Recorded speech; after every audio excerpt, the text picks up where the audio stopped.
الحمد لله نحمده ونستعينه ونستغفره ونؤمن به ونتوكل عليه ونعوذ بالله من شرور أنفسنا ومن سيئات أعمالنا من يهد الله فلا مضل له ومن يضلله فلا هادي له ونشهد أن لا إله إلا الله ونشهد أن سيدنا ونبينا مولانا محمدا عبد الله ورسوله بلغ الرسالة وأدى الأمانة وقام بحجة ودعا بالحق على الأمانة صلى الله تعالى وسلم وآله وأصحابه وسلم تسليما كثيرا أما بعد فأعوذ بالله من الشيطان الرجيم بسم الله الرحمن الرحيم يسألونك عن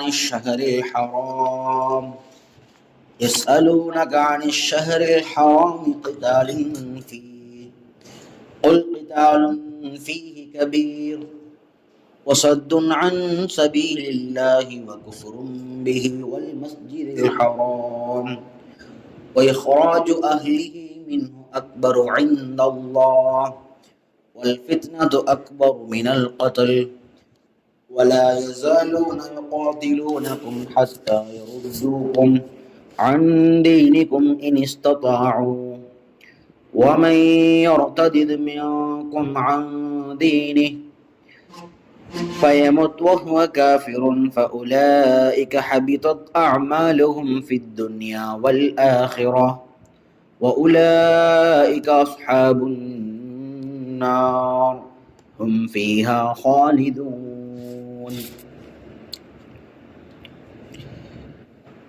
சங்கைக்குறித்தான அல்லாஹ்வின் அடியார்களே, தாய்மார்ல சகோதரிகளே, சூரா பக்ராவினுடைய 217வது வசனம். அல்லாஹ் சுப்ஹானஹு வ தஆலா சூரா பக்ராவில் பல்வேறுபட்ட தலைப்புகள் அல்லாஹ் பேசியிருக்கிறான். சஹாபா பெருமக்கள் ரசூலுல்லாஹி ஸல்லல்லாஹு அலைஹி வஸல்லம் அவர்களுடைய நேரடியான மாணவர்களாக இருந்தார்கள்.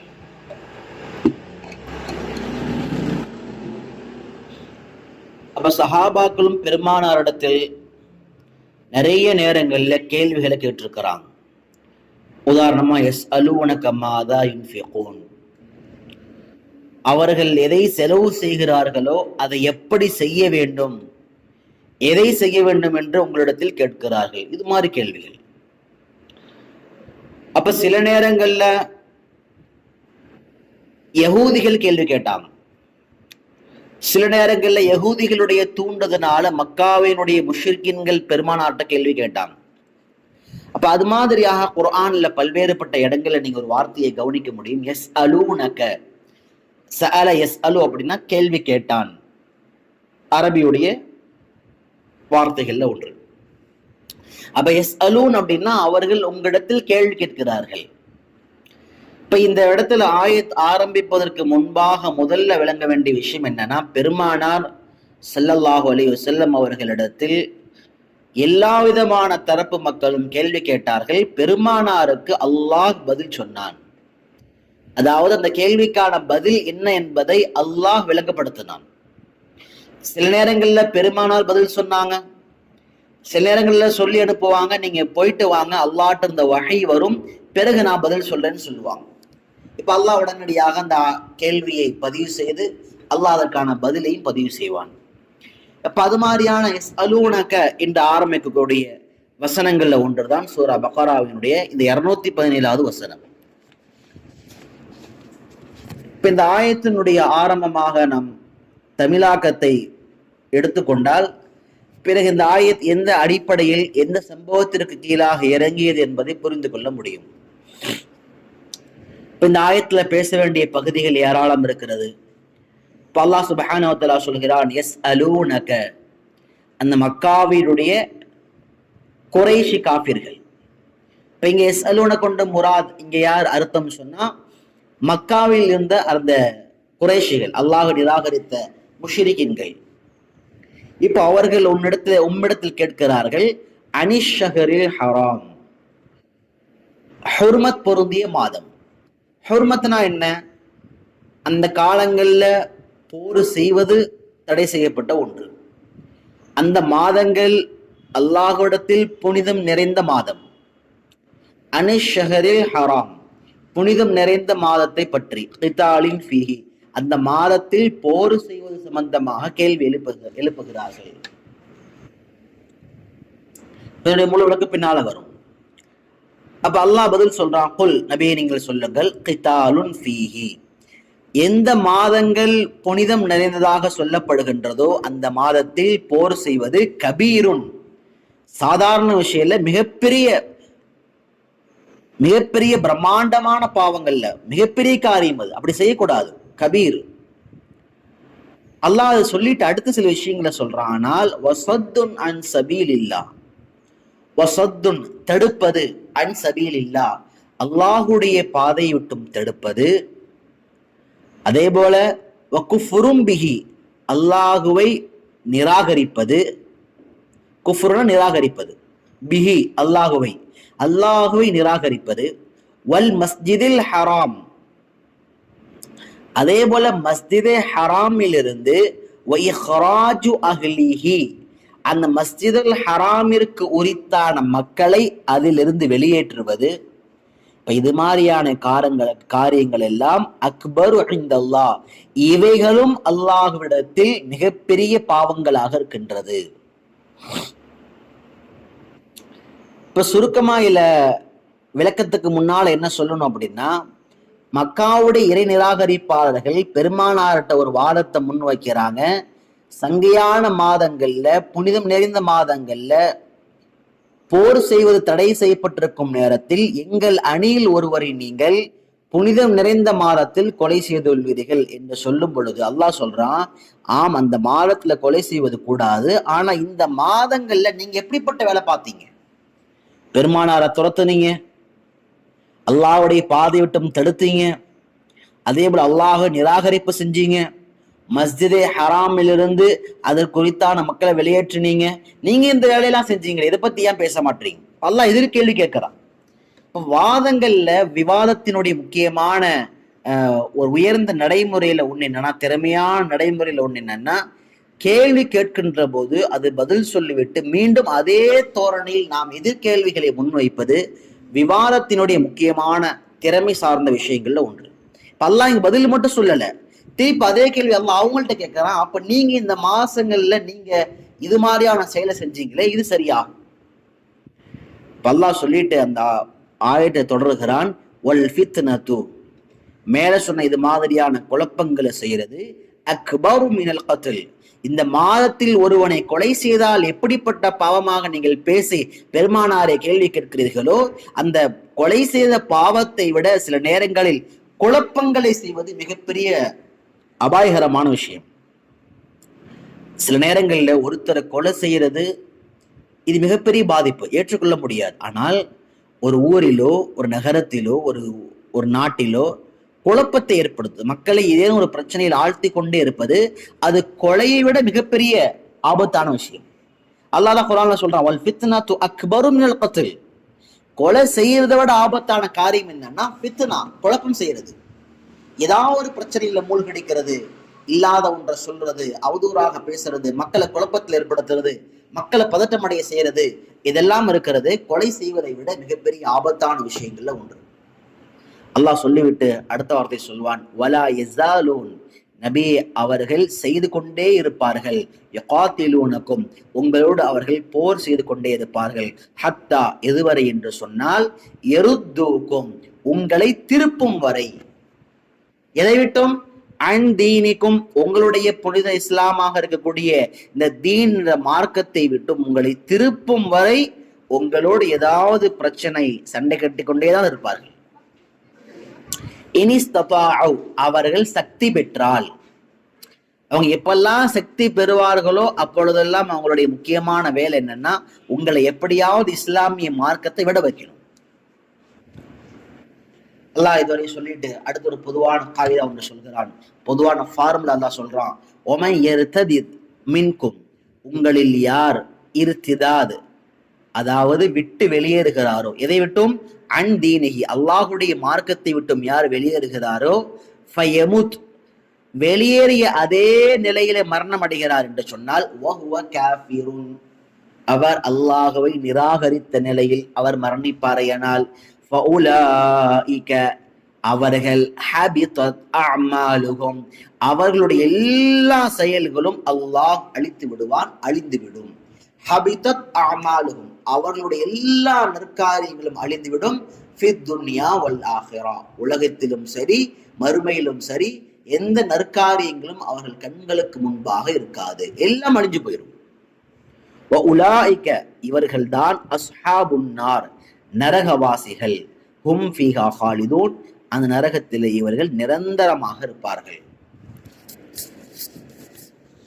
சங்கை குறித்தான தாய்மார்களே, சகோதரிகளே, இந்த ஆயத்தை விளங்குறதுக்கு முன்னால ஒரு முக்கியமான பின்னணி சம்பவத்தை நாம் தெரிந்து கொள்ள வேண்டும். குர்ஆனுடைய ஆயாத்துகளை விளங்கக்கூடிய விஷயத்தில் அந்த ஆயத் எந்த சம்பவத்தின் அடிப்படையில் இறங்கியது என்பதை நாம் தெரிந்து கொண்டால்தான் குர்ஆனுடைய முழுமையான விளக்கத்தை உங்களால் பெற்றுக்கொள்ள முடியும். குர்ஆனுடைய ஆயாத்துகள் எதன் அடிப்படையில் இறங்கியது என்று தெரிந்து கொள்ளாமல் ஒரு நபரால் குர்ஆனுக்கு விரிவுரை செய்ய இயலாது. இந்த ஆயத்துடைய மொழிபெயர்ப்பு மட்டும் நீங்க பாத்தீங்கன்னா தலையும் புரியாது, காலும் புரியாது. இதுக்கு பின்னால முக்கியமான சம்பவம் என்ன? பெருமானார் ஸல்லல்லாஹு அலைஹி வஸல்லம் ஒரு சிறிய குழு ஒன்றை அனுப்புறாங்க. அந்த குழுவுல ஒரு முக்கியமான நபராக அபு உபைதா இப்னுல் ஹாரிஸ் அல்லது உபைதா இப்னுல் ஹாரிஸ் என்ற ஒரு சஹாபியை உடன் அனுப்புறாங்க. எப்ப இந்த சஹாபி புறப்பட்டாரோ அழுக ஆரம்பிச்சிட்டாரு, பெருமானாரின் மீது இருந்த பிரியத்தின் காரணமாக. பெருமானாரை விட்டுட்டு அவரால் போக முடியல.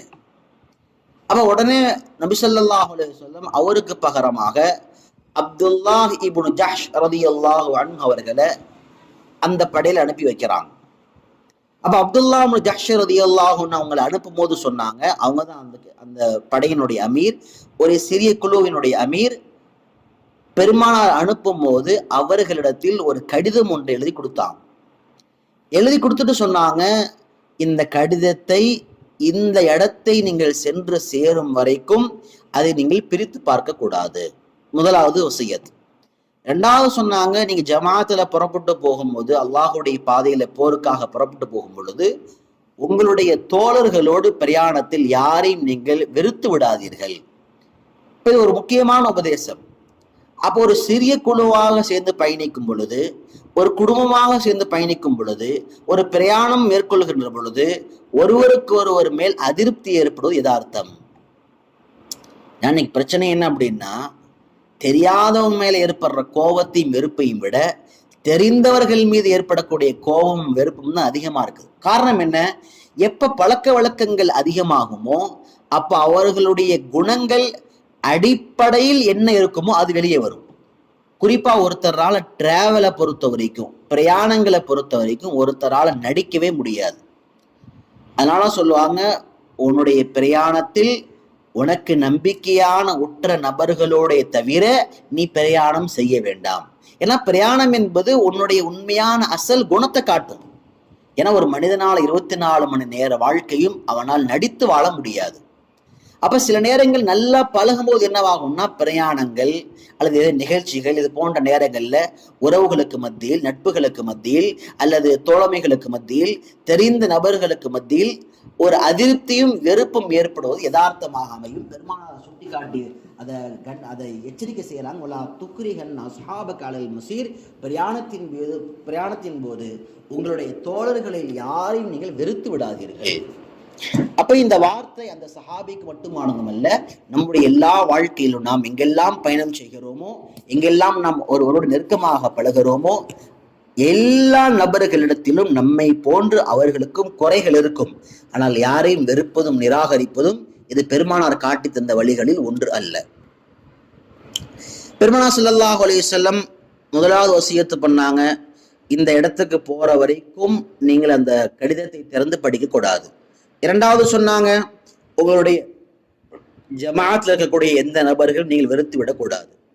இப்ப அந்த படை புறப்பட்டு போகின்ற நேரத்தில் எந்த இடத்தை பெருமானார் குறிப்பிட்டு சொன்னார்களோ அந்த இடத்தை அடைந்தவுடன் அந்த சிறிய குழுவினுடைய தலைவர் அமீர் அப்துல்லாஹ் இப்னு ஜஹ்ஷ் ரலியல்லாஹு அன்ஹு திறந்து படிக்கிறாங்க. திறந்து படித்தவுடன் சொன்ன வார்த்தை என்னன்னா, وقال سمعا وطاعة لله ورسوله, அல்லாஹ்வுக்கும் ரசூலுக்கும் நாங்கள் அடிபடுகிறோம் சொல்லிவிட்டு அவங்கள 2 பேரு மட்டும் திரும்பினாங்க. ஃபரஜா ரஜுலானி வ மலா பக்கியத்துஹும், மீதம் உள்ளவங்க அதே இடத்துல நின்றாங்க. இப்ப அந்த 2 பேர் ஏன் திரும்பினாங்க, அது பின்னால வருது. இப்ப அவங்க எந்த இடத்துல நின்றுட்டு இருந்தாங்களோ அந்த இடத்திலேயே அவர்கள் மக்காவிலிருந்து வந்த அந்த சில குறைஷிகள் சில நபர்களோடு அவர்கள் போர் செய்தார்கள். ஆனா அந்த நாள் எந்த நாள் அப்படின்னு சொன்னா ரஜபுடைய மாதத்தினுடைய முதலாவது பிறை பிறந்து விட்டது. ஏன்னா இவங்க போருக்காக புறப்பட்டது எப்பன்னு சொன்னா ஜமாதுல் உஹ்ரா, அதாவது ஜமாதுல் உஹ்ராவுடைய கடைசி நாள் புறப்படுறாங்க. ஆனா அவங்களுக்கு தெரியாது நாளைக்கு ரஜபு பிறந்துருச்சுன்னு தெரியாம ஒருத்தரை கொலை செய்யறாங்க. இது ஒரு விதமான சம்பவத்துடைய ஒரு விஷயம். இதே சம்பவத்தை இன்னும் தெளிவாக விரிவாக இமாம் குர்துபி ரஹ்மத்துல்லாஹி அலைஹி தன்னுடைய கிதாபுகளை பதிவு செஞ்சிருக்கிறாங்க. பெருமானார் ஸல்லல்லாஹு அலைஹி வஸல்லம் அப்துல்லாஹ் இப்னு ஜஹ்ஷோட 8 நபர்கள் கொண்ட நபர் அனுப்புனாங்க. அதாவது ஜமாதுல் ஆஹிராவுடைய கடைசி நாள் விடிஞ்சா அடுத்த நாள் ரஜப், பிறை பார்த்த ரஜப் வருது. இது ஒரு ரிவாயத்து. சில வரலாற்று அறிஞர்கள் என்ன சொல்றாங்கன்னா, இல்ல அவங்க புறப்பட்டு போனது எப்பன்னு சொன்னா ரஜபு மாதத்துல போனாங்க அப்படின்னு சொல்லி ஒரு கருத்து வருது. இப்ப எப்படி இருந்தாலும் சரி, இப்ப அப்துல்லாஹ் இப்னு ஜஹ்ஷ் ரலியல்லாஹு அன்ஹு அவங்களும் அவர்களோடு 8 நபர்களும் புறப்பட்டு போறாங்க. யாரெல்லாம் இருந்தா அப்படின்னு சொன்னா அவர்களோடு அபு ஹுதைஃபா இப்னு உத்பா, உகாஷா இப்னு மிஹ்சன், உத்பா இப்னு அகஸ்வான், சுஹைல் இப்னு பைதா அல் ஃபிஹ்ரி, சஅத் இப்னு அபி வக்காஸ், ஆமிர் இப்னு ரபியா, வாகித் இப்னு அப்துல்லா தமீமி, ஹாலித் இப்னு புகைர் லைசி, இவங்க எல்லாரும் அப்துல்லாஹ் இப்னு ஜஹ்ஷோட போறாங்க. இப்ப போகும்போது பெருமானாருடைய கட்டளை என்ன? 2 விஷயம் சொன்னாங்க பெருமானார். ஒண்ணு, இந்த இடத்துக்கு போறதுக்கு முன்னால அந்த லெட்டரை பிரிக்காதீங்க. இரண்டாவது, யாரையும் வெறுக்காதீங்க. அப்துல்லாஹ் இப்னு ஜஹ்ஷ் எப்ப அந்த இடத்துக்கு போனாங்களோ அது பிரிச்சு பார்த்தாங்க. அதுல இருந்துச்சு, இதா நலர்த ஃபீ கிதாபி ஹாதா ஃபம்தி ஹத்தா தன்சில நகலன். அப்ப பெருமானார் அந்த கடிதத்தை என்ன எழுதியிருந்தாங்கன்னா, எப்ப இந்த கடிதத்தை நீங்க தொடர்ந்து படிக்கிறீங்களோ உங்க பயணத்தை தொடர்ந்து செய்யுங்க. எங்க போகணும்னு சொன்னா தாயிஃபுக்கும் மக்காவுக்கும் மத்தியில் இருக்கக்கூடிய நஹ்லா என்ற இடத்தை அடையும் வரை நீங்கள் பயணம் செய்யுங்கள். பெருமானாருடைய தந்திரத்தை பாருங்க. பெருமானார் படை புறப்படும் பொழுது நீங்க எங்க போறீங்கன்னு சொல்லல. இது ராஜதந்திரம். ஏன்னா பெருமானார் புறப்படும் பொழுது நீங்க எங்க போறீங்கன்னு சொன்னா யாரேனும் ஒரு நபர் மூலமாக, ஒரு முனாஃபிக் மூலமாக பெருமானார் இங்குதான் படை அனுப்பி உள்ளார்கள் என்ற தகவல் கசீம் என்பதால் பெருமானார் சொன்ன வார்த்தை, நீங்க பயணம் செஞ்சு போங்க, இந்த இடத்தை அடைந்தவுடன் நீங்க அதை திறந்து பாருங்க, நீங்க எங்க போகணும் என்ற அந்த குறியீடு அங்க சொல்லப்பட்டிருக்கும். அப்ப சொல்லப்பட்டிருந்த இடம் என்னன்னு சொன்னா மக்காவுக்கும் தாயிஃபுக்கும் மத்தியில் இருக்கக்கூடிய நஹ்லா என்ற இடத்திற்கு போக வேண்டும். அங்க போய் நீங்க குறைஷி மக்களுக்காக எதிர்பார்த்திருங்க. குறைஷிகள சில நபர்கள் அவர்கள் சில செய்திகளை கொண்டு வருவார்கள், அவர்களை நீங்கள் பிடித்தால் சில செய்திகளை தெரிந்து கொள்ளலாம். இதான் பெருமானாருடைய எண்ணம். இப்ப அங்க அந்த நஹ்லா இடத்துக்கு போறாங்க. அங்க போய் அந்த இடத்துல பெருமானார் ஸல்லல்லாஹு அலைஹி வஸல்லம் கட்டளைக்கு இணங்க சஹாபாக்கள் சில நபர்கள் அங்க காத்திருக்கிறாங்க. அப்ப அங்க ஒரு விஷயம் சொல்லப்பட்டுச்சு படைகளுக்கு மத்தியில, ஃபமன் அஹப்ப ஷஹாதத் ஃபலின்னஹு, யார் ஷஹாதத்தை பிரியப்படுகிறாரோ அவர் முன்னேறி கூட வாங்க. யார் மௌத்த பயப்படுறீங்களோ ஃபல்யர்ஜா, பயந்தவங்க பின்னால திரும்ப போயிருங்க. இப்ப அவங்க யாரும் பயப்படல. சஹாபாக்கள் எப்படிப்பட்டவங்க நமக்கு தெரியும். குல்லுனா நரகபு ஃபீமா தரகபு ஃபீ சொன்னாங்க அப்துல்லாஹ் இப்னு ஜஹ்ஷ் அவர்களே, நீங்க எப்படி இந்த போருடைய விஷயத்தில் அல்லாஹ்வுடைய கட்டளை நீங்க எவ்வளவு ஆசை ஏற்றுக்கொள்கிறீர்களோ அதே போல எங்களுக்கும் ஆசை இருக்கிறது. ஒமா மின்னா அஹதுன் இல்லா வஹுவ சாமிஉன் முதீஉன் லிரசூலில்லாஹ், நம்மில் யாரும் இப்படி இல்லை, அல்லாஹ் ரசூலின் கட்டளைக்கு அவர்கள் கட்டுப்பட்டே தவிர. அப்ப எல்லாருடைய இலக்கு என்னன்னா அல்லாஹும் ரசூலும் என்ன சொன்னாங்களோ அதை அப்படியே அணிபடிய வேண்டும். இப்ப இந்த படை புறப்பட்டு நஹ்லான்ற இடத்துக்கு போறாங்க. போகக்கூடிய வழியில் என்னவாகுதுன்னா இந்த 8 நபர்கள்ல 2 பேர் யார் அப்படின்னா சஅத் இப்னு அபி வக்காஸ், உத்பா இப்னு கஸ்வான். இப்ப இந்த 2 பேருக்கும் ஒரு ஒட்டகம் இருந்துச்சு. அப்ப அந்த ஒட்டகம் என்னவாகுதுன்னா வழி தவறி போயிருது. அந்த ஒட்டகத்துக்கு பின்னாலதான் சஅத் இப்னு அபி வக்காஸ் அவங்களும் உத்பா இப்னு கஸ்வான் அவங்களும் பின்னாலேயே போறாங்க. இந்த 2 பேரும் அந்த ஒட்டகத்தை தேடி போகக்கூடிய நேரத்துல மீதி 6 பேருடைய படையை விட்டும் பிரிந்து விட்டார்கள். அப்துல்லா இப்னு ஜஹ்ஷ் ரலியல்லாஹு அன்ஹு அவங்களோட ஒரு 6 பேர் போறாங்க. சஅத் இப்னு அபி வக்காஸ் அவங்களும் உத்பா இப்னு கஸ்வான் அவர்களும் அந்த ஒட்டகத்தை தேடி அவர்கள் வழி தவறி விட்டார்கள். இப்ப இந்த 6 பேரும் சொன்ன இடத்துக்கு போயிடுறாங்க. அங்க போனோடனே பார்த்தா குறைஷிகளுடைய ஒரு முக்கியமான ஒரு படை ஒன்று, ஒரு படைக்குழு, ஒரு வியாபார குழு ஒன்று வருகிறது. பெருமானார் சொன்னதை போலவே அவங்க எப்படிப்பட்டனா அவங்க உயர்ந்த சாமான்களையும் நல்ல விதமான ஒரு பொருட்களை எல்லாம் சுமந்து வராங்க. சுமந்து வரக்கூடிய நேரத்துல அதுல யார் ஒருத்தர் இருந்தா அப்படின்னா குறைஷிகள் படையில அம்ர் இப்னு ஹலரமி என்ற நபர் இருந்தார். அவருடைய பேர் என்னன்னா ஹலரமின்னு சொல்லுவாங்க.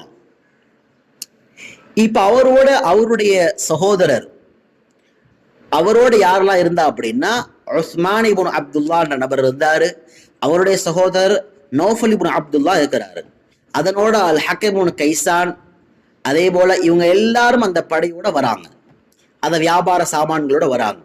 இப்ப அப்துல்லா இப்னு ஜஹ்ஷ் ரலியல்லாஹு அன்ஹு மஷூரா பண்ணாங்க, இன்னைக்கு ரஜபு மாசத்தினுடைய கடைசி நாளாக இருக்குது. ஒரு ரிவாயத்துப்படி ஜுமாதுல் ஊலாவுடைய கடைசி நாள், ஒரு ரிவாயத்துப்படி ஒரு அறிவிப்பின்படி ரஜபு மாசத்துடைய கடைசி நாள்.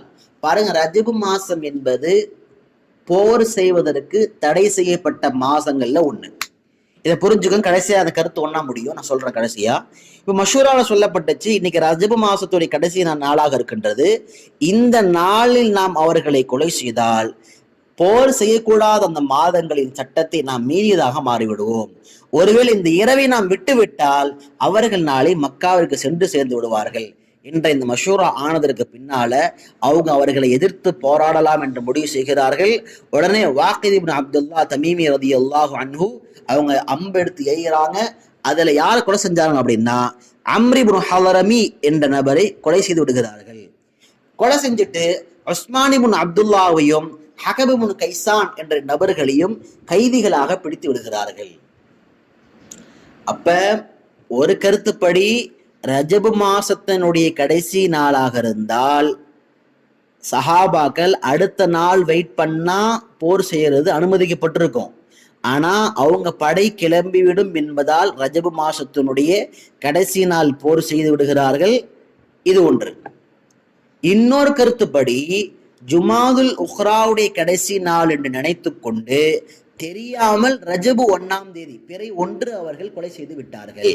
அப்ப ஆக மொத்தத்துல ரெண்டுல என்ன நடக்குது அப்படின்னா அவர்கள் ரஜபு மாதத்தில் ஒண்ணு ஆரம்பமோ அல்லது இறுதியோ ஏதேனும் ஒன்று கணக்கின் அடிப்படையில் அவர்கள் இந்த ஒரு கொலையை, அதாவது எதிர்த்து போராடி அந்த கொலை ஒன்று செய்கிறார்கள். அது புனித மிகுந்த மாதத்தில் நடந்து விடுகிறது. அதாவது எந்த 4 மாசத்துல அல்லாஹ் நீங்க போர் செய்யக்கூடாது, ரத்தம் சிந்தக்கூடாது என்று சொல்லியிருந்தானோ அந்த நாட்கள்ல ஒரு நாள் நடக்குது. இப்ப அப்துல்லா ஜஹ்ஷ் ரலியல்லாஹு அன்ஹு 2 கைதிகளை கூட்டிக்கிட்டு பெருமானார் ஸல்லல்லாஹு அலைஹி வஸல்லம் வந்தாங்க. அந்த படையோடு சேர்த்து கனிமத்துடைய பொருள், கனிமத்துடைய பொருள்லாம் என்ன, எதெல்லாம் எதிரிகள் விட்டு விட்டு சென்றார்களோ அதையெல்லாம் கனிமத்துடைய பொருளாக கணக்கிடப்படும். அப்ப அந்த படையில வந்த நபர்கள்ல நௌஃபல் அப்படின்ற நபர் மட்டும் தப்பிச்சு போயிட்டாரு. நௌஃபல் யாரு? அவர் உஸ்மான் இப்னு அப்துல்லா சகோதரர். உஸ்மான் இப்னு அப்துல்லா மாட்டிக்கிட்டாரு. ஆனா நௌஃபல் இப்னு அப்துல்லா அவர் தப்பித்து சென்று மக்காவுடைய முஷ்ரிக்கீன்கள்ட்ட சொன்னாரு, இது மாதிரி வந்தவங்க அம்ர் இப்னு ஹதரமை கொலை செஞ்சுட்டாங்க. கொலை செஞ்சுட்டு உஸ்மான் இப்னு அப்துல்லாவையும் அதே போல ஹகப் இப்னு கைசான் அவர்களையும் அவர்கள் கைதிகளாக கொண்டு சென்று விட்டார்கள். அதோடு சேர்த்து எந்தெந்த வியாபார பொருட்கள் எல்லாம் வந்ததோ அது எல்லாவற்றையும் கொண்டு சென்று விட்டார்கள். இந்த பெருமானார் ஸல்லல்லாஹு அலைஹி வஸல்லம் அவர்கள்ட்ட மதீனாவுக்கு இந்த செய்தி வருது. இப்ப அப்துல்லா இப்னு ஜஹ்ஷ் சொன்னாங்க, இந்த கனிமத்துடைய பொருட்கள் எதெல்லாம் இருக்கின்றதோ இது ஒட்டுமொத்தமான விஷயத்தில் அதுல 5இல் 1 பங்கு பெருமானாருக்கு, பெருமானார் கொடுத்துடணும். மீதி 4 பங்கு மட்டும்தான் தோழர்களாகிய நாம் எடுத்துக்கொள்ள வேண்டும் என்று அப்துல்லா ஜஹ்ஷ் சொல்றாங்க.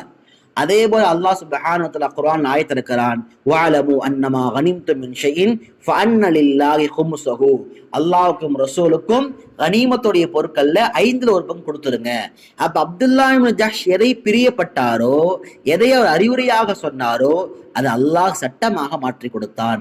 சில நேரங்களில் சஹாபாக்கள் எதை பிரியப்பட்டார்களோ அது சரியான முடிவு என்பதால் அல்லாஹ் அதை சட்டமாக மாற்றி கொடுக்கிறான். இப்ப இந்த இடத்துல பெருமானார் ஸல்லல்லாஹு அலைஹி வஸல்லம் அவர்களுக்கு அந்த கனிமத்துடைய பொருட்கள்ல 1/5 கொடுக்கப்பட்டுச்சு. இது முதலாவது விஷயம். அதே போல அப்துல்லா இப்னு ஜஹ்ஷ் ரலியல்லாஹு அன்ஹு அவங்க எப்படிப்பட்ட சஹாபியாக இருந்தாங்க அப்படின்னு சொன்னா, அவர்கள் முஹாஜிர்னா என்ன, ஹிஜ்ரத் செய்து வந்தவர், மக்காவிலிருந்து இஸ்லாத்தை பாதுகாப்பதற்காக மதீனாவிற்கு வந்தவர். இதற்கு பின்னால் என்னவா மாறிட்டார் அப்படின்னா, எப்போ ஒரு போர், ஒரு சிறிய படை எடுத்துக்கொண்டு சென்று போர் புரிந்து விட்டு வந்தாரோ அவர் முஜாஹித், ஒரு போராளியாகவும் மாறிவிட்டார். இது ஒரு விஷயம். இப்ப இந்த சம்பவம் நடந்து முடிஞ்ச உடனே மக்காவுடைய குறைஷி மக்கள் பெருமானார்கிட்ட வந்து சொன்னாங்க, இது மாதிரி முஹம்மத், உன்னுடைய அல்லாஹ் குர்ஆன்ல 4 விதமான மாதங்களை நீங்கள் ரத்தம் சிந்தக்கூடாதுன்னு சொல்லியிருக்கிறான். பிறகு எப்படி நீங்க அம்ர் இப்னு ஹதரமி அவரை கொலை செஞ்சீங்க? ஒன்னு ரஜப் 1 அல்லது ரஜபுடைய கடைசியில் நீங்க கொலை பண்ணிருக்கிறீங்க. இந்த கொலை எப்படி அனுமதிக்கப்பட்டது? இதான் அவங்க அல்லாஹ் அவங்களுக்கு கற்று தந்த பாடமா என்று அவங்க கேள்வி எழுப்புறாங்க. பெருமானார் ஸல்லல்லாஹு அலைஹி வஸல்லம் இந்த கேள்வி எழுப்பின உடனே பெருமானார் மௌனமாக இருக்கிறாங்க. இதுக்கிடையே என்ன நடக்குது? இப்ப பெருமானார்கிட்ட 2 நபர்கள் கைதிகளாக இருக்கிறாங்க. ஒன்னு உஸ்மான் இப்னு அப்துல்லா, 2வது ஹக்கம் இப்னு கைசான், 2 பேர் இருக்கிறாங்க. ஆனா இன்னும் 2 பேரு பெருமானாருடைய படைக்கு திரும்பி வராம இருக்கிறாங்க. யார் ஒட்டகத்துக்கு பின்னால பால தவறி போனாங்களோ சஅத் இப்னு அபி வக்காஸ் அவர்களும் அவர்களோடு ஒருவரும் அவங்க வழி தவறி போயிட்டாங்க. இப்ப அவர்கள் இன்னும் திரும்பி வரல. ஆனா பெருமானார் என்ன சொன்னாங்கன்னா, ஒருவேளை இந்த 2 பேர்த்தை நான் விடுதலை செய்து விட்டால் அவர்களை நீங்கள் கொலை செய்யக்கூடும். அதனால் அந்த 2 பேர் திரும்பி வராத வரைக்கும் நான் இவர்களை அனுப்ப மாட்டேன். இப்ப சம்பவத்தை நல்ல மாதிரி புரிஞ்சுக்கணும். அப்ப அந்த 2 சஅத் இப்னு அபி வக்காஸ் அவர்களும் அவருடைய தோழரும் அந்த ஒட்டகத்தை திருப்பி எடுத்துக்கொண்டு வராங்க. பெருமானார் அவங்கள பார்த்த உடனே பிணைத்தொகை வாங்கி கொண்டு இந்த 2 பேரையும் விடுதலை செய்யறாங்க. ஒன்று உஸ்மான் இப்னு அப்துல்லா, 2வது ஹக்கம் இப்னு கைசான். உஸ்மான் இப்னு அப்துல்லா அவர் மக்காவுக்கு திரும்பி போனாரு. அவர் திரும்பி போனவர் கடைசி வரைக்கும் இஸ்லாத்தை ஏற்றுக்கொள்ளல. இஸ்லாத்தை ஏற்றுக்கொள்ளாத நிலையில் ஒரு காஃபிராக மரணித்தார். ஆனா ஹக்கம் இப்னு கைசான் என்ற நபர் பெருமானார் ஸல்லல்லாஹு அலைஹி வஸல்லம் அவர்களோடு இருந்து இஸ்லாத்தை ஏற்றுக்கொண்டார். அவர் ஒரு சஹாபியாக பிஹ்ரே மஊனா என்ற அந்த போரில் அவர் ஷஹீதாக்கப்பட்டார். இப்போ ஒருத்தர் விடுதலையாகி அல்லாஹ் ஹிதாயத்தை நாடல மக்காவுக்கு போயிட்டாரு. அல்லாஹ் ஹிதாயத்தை நாடினால் பெருமானாரின் மூலமாக இஸ்லாத்தை ஏற்றுக்கொண்டு பிஹ்ரே மஊனா என்ற ஒரு போரில் அவர் ஷஹீதாக்கப்பட்டார். இப்ப இந்த இடத்துல மக்காவுடைய முஷ்ரிக்கீன்கள் கேட்ட கேள்வி என்னன்னா, நீங்க 4 மாதங்கள்ல போர் செய்யக்கூடாது, ரத்தம் சிந்தக்கூடாதுன்னு சொல்றீங்க. ஆனா நீங்க செஞ்ச கொலையை கணக்கெடுத்து பார்க்கும் பொழுது அம்ர் இப்னு ஹதரமி ரஜபுடைய மாதத்தின் ஆரம்பம் அல்லது அதனுடைய இறுதி இந்த நாட்கள்ல கொலை செய்யப்பட்டிருக்கிறார். இது அல்லாஹ் சொன்ன கட்டளைக்கு எதிரானது. இதை எப்படி செஞ்சீங்க என்ற கேள்வி கேட்கிறாங்க. இதைத்தான் அல்லாஹ் குர்ஆன்ல அந்த ஆயத்துல ஆரம்பமா சொல்றாங்க பாருங்க, யஸ்அலூனக அனிஷ் ஷஹரில் ஹராம் கிதாலின் ஃபீஹி. எந்த ஒரு சங்கையான மாதத்தில் ஒரு கொலை போர் நடந்ததோ அந்த மாதத்தை பற்றி அவர்கள் கேள்வி கேட்கிறார்கள். நபி நீங்க சொல்லுங்க, அவங்க கேட்கிற கேள்வி நியாயம்தான். குல் கிதாலுன் ஃபீஹி கபீர். இந்த நாட்கள்ல போர் செய்யறது மிகப்பெரிய தவறான செயல்தான். ஆனா நீங்க என்னென்ன காரியம் பண்ணீங்க அதையும் நபி சொல்லி காட்டுங்க. வஸத்துன் அன் சபீலில்லாஹ், இதே கண்ணியம் மிகுந்த 4 மாதத்தில தான் அல்லாஹுடைய பாதையை விட்டு நீங்க தடுத்தீங்க, அல்லாஹ் நிராகரிப்பு செஞ்சீங்க, மஸ்ஜிதே ஹராமை விட்டும் அதுல இருந்த மக்களை எல்லாம் வெளியேற்றினீங்க. இந்த செயலெல்லாம் நீங்கள் புனிதம் நிறைந்த மாதத்தில் தானே செய்தீர்கள். அப்பொழுது உங்களுக்கு இது பெரிதாக தெரியவில்லையா என்ற கேள்வியை கேட்டுட்டு பெருமானார் ஸல்லல்லாஹு அலைஹி வஸல்லம் அவர்கள் அல்லாஹ் சொல்ல வைக்கிறான், வல் ஃபித்னது அக்பர் மினல் கத்ல். சில நேரங்களில் கொலை செய்வதை விட குழப்பம் செய்வது மிகப்பெரிய பாவங்கள்ல ஒன்று. இந்த வார்த்தையை நாம சம்பவத்தோடு ஒத்தி பார்க்கணும். 2வது மிக முக்கியமா நம்ம என்ன கவனிக்கணும்னா, இந்த வார்த்தையை பொதுவா எடுத்துக்கோங்க. வல் ஃபித்னது அக்பரு மினல் கத்ல். சில நேரங்கள்ல நம்மளுடைய லைஃப் ரியாலிட்டியில பார்க்கலாம், சில பேரை அடிக்கிறத விட ஏற்படுற பிரச்சனையை காட்டிலும் குழப்பமான பேச்சுக்கள் பரவுவதால் ஏற்படக்கூடிய பிரச்சனை ரொம்ப பயங்கரமா இருக்கும். இப்போ உதாரணமா ஒரு சகோதரன் ஒரு சகோதரன் அடிச்சிடுறாரு. இப்ப அடிச்சது அடியாக முடிஞ்சிருச்சு. அவர் திருப்பி அடிக்கலாம் அல்லது மன்னிக்கலாம். இது ஒன்று. இது எப்படி பாவமோ இதை விட மோசமான பாவம் என்னன்னா குழப்பத்தை ஏற்படுத்துறது. உதாரணம், சில நேரங்களில் பார்த்தீங்கன்னா நடக்காத ஒரு செயலை அது என்ன நடந்ததோ அதை விட ஒரு படி மேலாக நடக்காதவற்றை எல்லாம் சேர்த்து சொல்லுவது. இப்ப ஒருத்தவங்க இன்னொருத்தட்ட சொல்லுவாங்க, அதை யாரு கேட்டாங்களோ அவர்கள் மூணாவது நபர்கிட்ட இன்னும் மோசமாக சித்தரித்து அவதூறாக சொல்வார்கள். அப்போ ஒருத்தர்கிட்ட இருந்து செய்தி அடுத்து பரவ பரவ என்னவாகும்னா அது இல்லாத பொல்லாததெல்லாம் சேர்ந்து அவதூறுகள் சேர்ந்து அது ஒரு விதமான குழப்பத்தை ஏற்படுத்தும். அப்போ ஒரு நபர் சண்டை போட்டு கொண்டால் என்ன விமர்சனம் குழப்பம் ஏற்படுமோ அதை விட மோசமான ஒரு செயல் இல்லாத ஒன்றை பேசுவது, குழப்பத்தை ஏற்படுத்துவது, பிரச்சனை ஏற்படுத்துவது, இருவருக்கு மத்தியிலே சண்டையை மூட்டி விடுவது, ஒரு விதமான பதற்றத்தை ஏற்படுத்துவதெல்லாம் இடுவதை விட மோசமான செயல். அதனால நாம எப்படி அடுத்தவர்களை கொலை செய்யக்கூடாது, சண்டை போடக்கூடாது என்று இருக்கிறோமோ அதே போல் நம்முடைய நாவுகளால் குழப்பம் ஏற்படுத்துவதை விட்டும், அவதூறு பேசுவதை விட்டும், குறை சொல்வதை விட்டும், பதற்றமான சூழ்நிலை உருவாக்குவதை விட்டும் நம்மை முழுமையாக பாதுகாத்துக் கொள்ள வேண்டும். இது இரண்டாவது முக்கியமான செய்தி.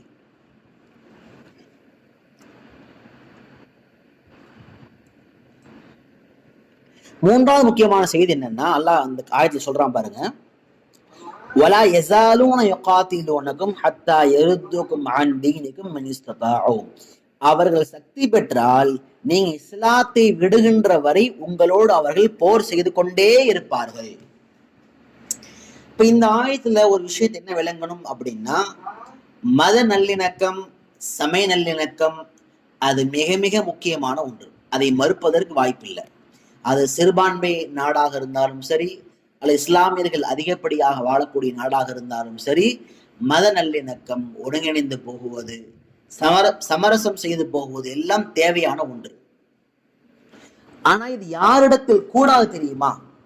இவங்களோட சமரசம் செய்யறது வேஸ்ட் அப்படின்னா யார் அப்படின்னா, இன்னைக்கு இந்தியாவில் இருக்கக்கூடிய சங் பரிவார் கும்பலை போன்று, RSS கும்பலை போன்று.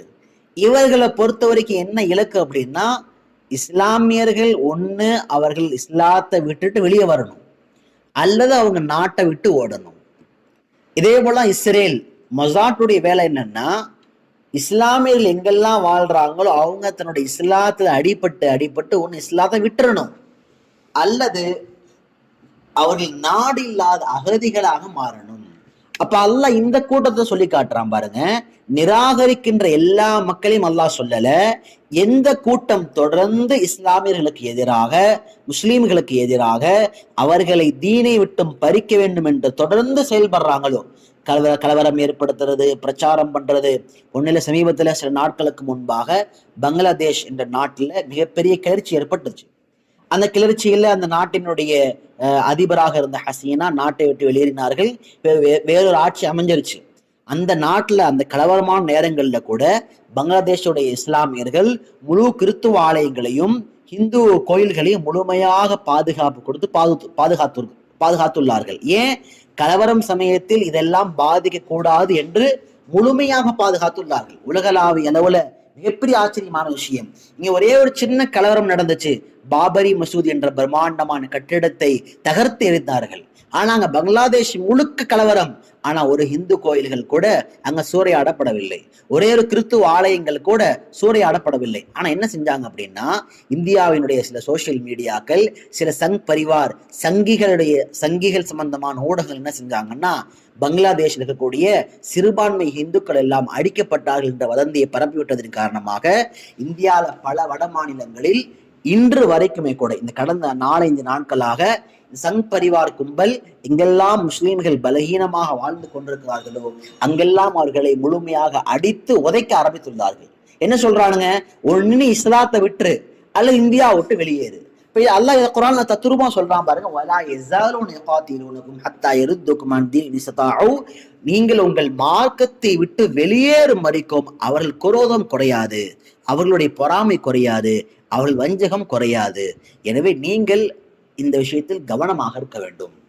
இது 3வது செய்தி. இந்த ஆயத்துடைய 4வது முக்கியமான செய்தி பாருங்க. அல்லாஹ் பொதுவான ஒரு ஃபார்முலா சொல்றான். ومن يرتد منكم عن دينه فيمت وهو كافر فاولئك حبطت اعمالهم في الدنيا والاخره. பிறக்கும்போது இஸ்லாமியரா இருந்தாரு, அல்லது வளர்ந்து வரும்பொழுது இஸ்லாத்தை ஏற்றுக்கொண்டு முஸ்லீம் ஆயிட்டார். அதற்கு பின்பாக சத்தியத்தை விளங்கிய பிறகு இஸ்லாத்தை விட்டு வெளியேறவாரையானால், ஒன்னு எதிரிகள் பயத்தினால அல்லது குடும்பத்தினுடைய பிரஷர்னால, இன்னைக்கு சொல்ற மாதிரி சொல்லணும் அப்படின்னா ஒரு காதலன் என்ற அந்த காமம் தலைக்கு ஏறியதின் காரணமாக இஸ்லாத்தை விட்டு வெளியேறி ஓடக்கூடிய பெண் பிள்ளைகளை போல, அல்லது கஞ்சா மது போதைகளுக்கெல்லாம் அடிமையாக மாறி அதற்கு பின்பாக அந்த போதையில் சிக்குவதற்காக இஸ்லாத்தை விட்டுவிட்ட சில வாலிப ஆண்களை போல, இப்ப யாரெல்லாம் இஸ்லாத்தை விட்டு வெளியேறி விட்டார்களோ அல்லாஹ் சொல்ற முதல் விஷயம் என்னன்னா, உங்களுடைய ஒட்டுமொத்தமான செயல்களும் முழுமையாக அழிந்து விட்டது. எந்த நற்காரியமும் கிடையாது. உலகத்திலேயும் சரி மறுமையிலும் சரி. உலகத்துல வாழும் பொழுதும் முழுக்க முழுக்க அல்லாஹ்வுடைய சாபம் ஏற்படும். நாளை மறுமை வாழ்க்கையிலும் அல்லாஹ்வுடைய தண்டனை ஏற்படும்.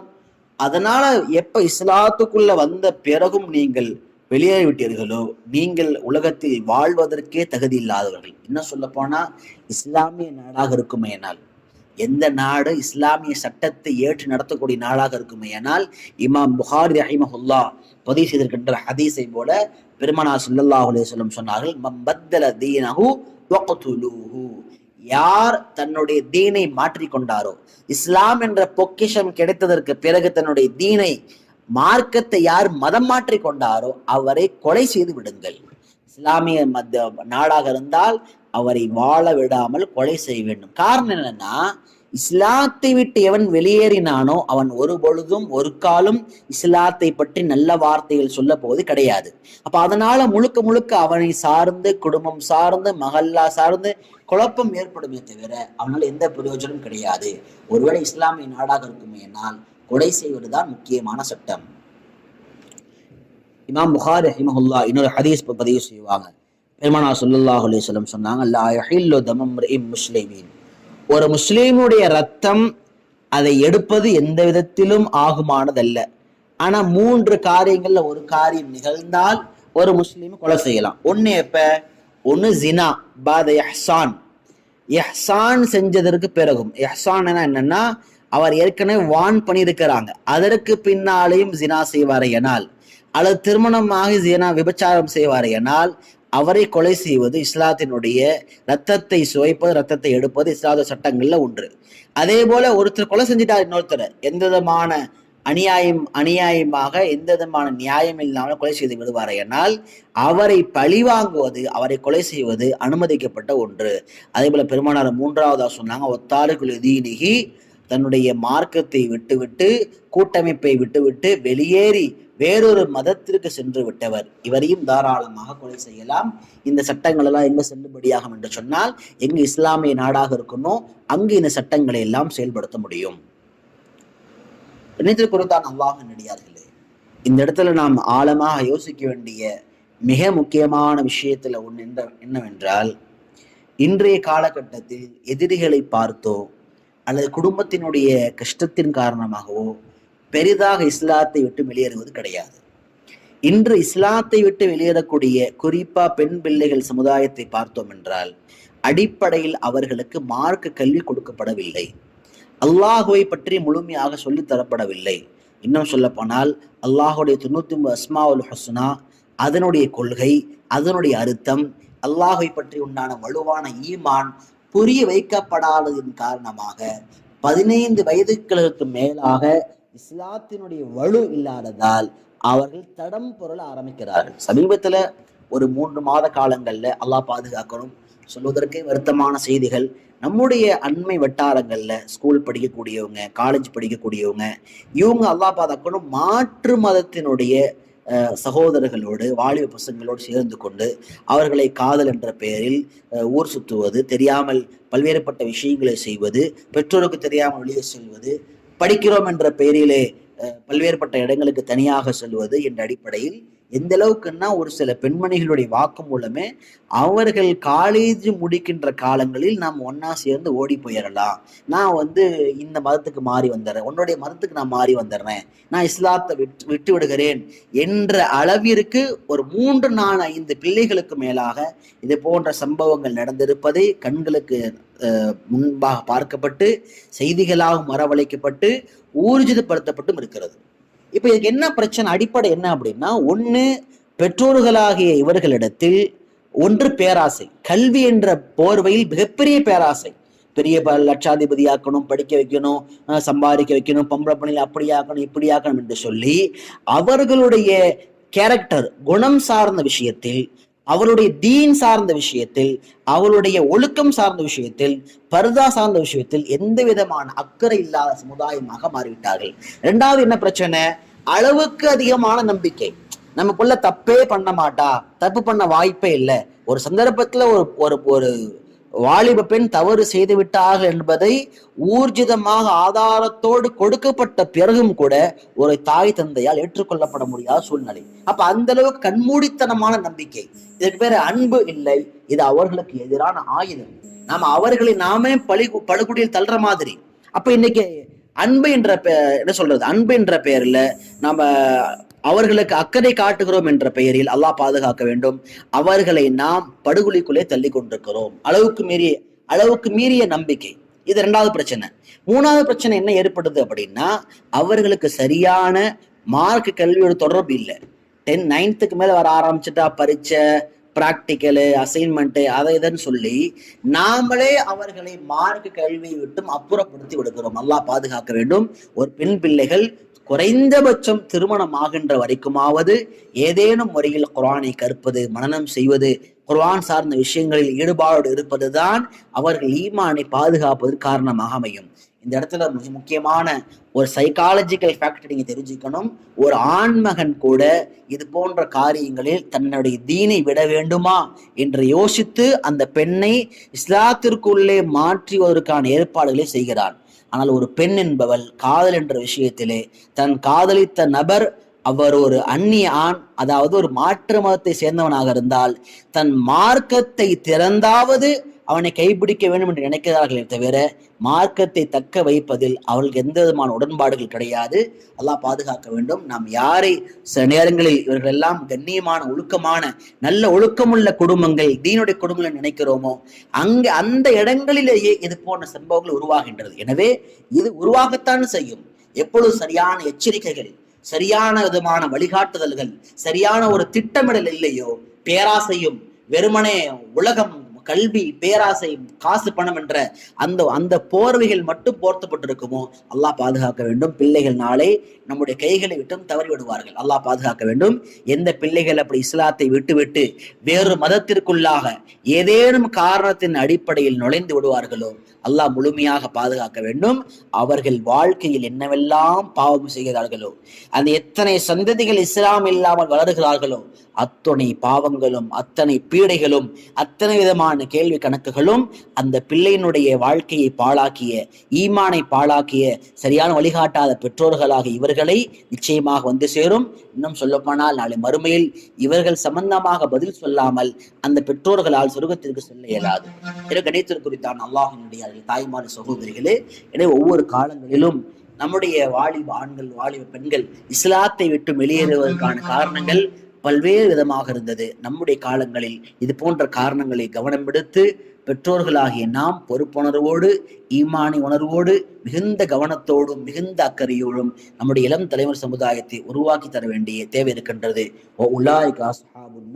ஒருவேளை அவர்கள் ஈமானை விட்டு வெளியேறிவிட்டால் அவர்கள் நரகத்தில் நுழைவார்கள். ஹும் ஃபிஹா ஹாலிதூன். ஒரு நாள் நுழைந்து விட்டால் எப்பொழுதாவது வெளியேறி விடுவார்கள் நினைக்காதீர்கள். அல்லாஹ் சொல்கிறான், ஹும் ஃபிஹா ஹாலிதூன், அதிலே அவர்கள் நிரந்தரமாக இருப்பார்கள்.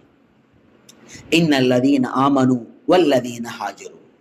இப்ப அல்லாஹ் பொதுவா ஒரு விஷயம் சொல்றான், இன்னல்லதீன ஆமனு, ஈமான் கொண்டு, வல்லதீன ஹாஜரு, பிறகு அந்த ஈமானை காப்பாற்றுவதற்கு ஹிஜ்ரத் செய்து.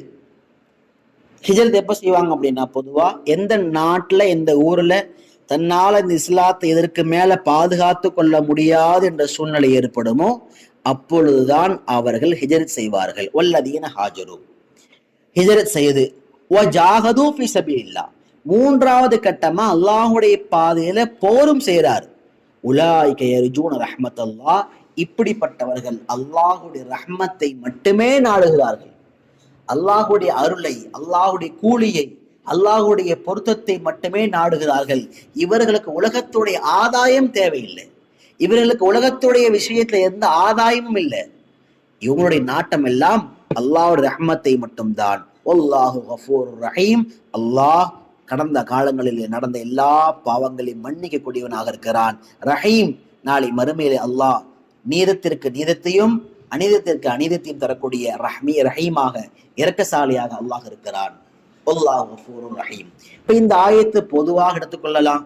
அதே போல அப்துல்லா ஜஹ்ஷர் ரலியல்லாஹு அன்ஹு பெருமானார்ட்ட அந்த அன்பளிப்பு, அதாவது கனிமத்துடைய பொருளை அன்பளிப்பாக கொடுத்து விட்டு சொன்னார்கள், நாங்க இதன் விஷயத்தில் நாங்கள் ஆசைப்படவில்லை, நாங்கள் அல்லாஹுடைய கூலி ஆசைப்படுகிறோம் என்று சொன்ன நேரத்தில் தான் அப்துல்லா ஜஹ்ஷர் ரலியல்லாஹு அன்ஹுடைய பெயரில் இந்த ஆயத் இறங்கியது என்பதாக சில உலமாக்கள் குறிப்பிடுகிறார்கள். ஏன்னா அப்துல்லா ஜஹ்ஷர் எப்படிப்பட்டவர்னா, மக்காவில் இஸ்லாத்தை ஏற்றுக்கொண்டு ஆமனு, பிறகு ஹிஜ்ரத் செய்து வந்தார் மதீனாவுக்கு, ஹாஜரு, மூணாவதாக அல்லாஹ்வுடைய பாதையில் போரும் செய்து விட்டார், வஜாகது. இப்ப 3 விதமான சிறப்புகளையும் அப்துல்லா ஜஹ்ஷர் ரலியல்லாஹு அன்ஹு அடைந்து விட்டார். எனவேதான் பெருமானார் ஸல்லல்லாஹு அலைஹி வஸல்லம் அவர்களுக்கு அல்லாஹ் இந்த ஆயத்தை வழங்கி, அப்ப அப்துல்லா ஜஹ்ஷ் அவர் எதை எதிர்பார்க்கிறார்? அவர் அல்லாஹ்வுடைய ரஹ்மத்தை தான் எதிர்பார்க்கிறார் என்பதை இந்த ஆயத்தின் மூலமாக அல்லாஹ் சுட்டி காட்டுகிறான். அல்லாஹ் கஃபூர் ரஹீம், அல்லாஹ் மன்னிக்க கூடியவனாகவும் இரக்கசாலியாகவும் இருக்கிறான். கணித்திற்குறித்தான் அல்லாஹ்வினுடையார்களே, தாய்மார்களே, சகோதரிகளே, நாம் குர்ஆனுடைய ஆயாத்துகளை வெறுமனே அதை தெரிந்து கொள்ள வேண்டும் என்ற நோக்கத்தில் மாத்திரம் வரக்கூடியவர்கள் அல்ல. குர்ஆனுடைய ஆயாத்துகளை நாம் விளங்க வேண்டும். அந்த குர்ஆன் ஆயாத்துகளை நாம் சிந்திக்க வேண்டும். அந்த வசனங்களை சிந்தித்து நம்முடைய வாழ்வில் எந்தெந்த படிப்பினைகளை எடுத்துக்கொள்ள முடியுமோ கட்டாயமாக எடுத்துக்கொள்ள வேண்டும். எனவே ஒரு அறிவாளி என்பவர் எப்பொழுதும் தனக்கு உரித்தான கல்வி ஞான மெடரை கொடுத்து கொண்டே இருப்பார். குடிக்கின்ற பொழுது அதன் மூலமாக பயன்பெற்றுக் கொண்டே இருப்பார். வல்ல ரஹ்மான் நம் அனைவருக்கும் இந்த ஆயாத்துகள் மூலமாக, இந்த ஆயத்துகளின் சம்பவங்களின் படிப்பனை மூலமாக அல்லாஹ் நம்முடைய வாழ்வில் ஏராளமான மாற்றங்களையும் பல பலன்களையும் வழங்கி நல்ல புரிவானாக. வாஹிர் தாவானா அல்ஹம்துலில்லாஹி ரப்பில் ஆலமீன்.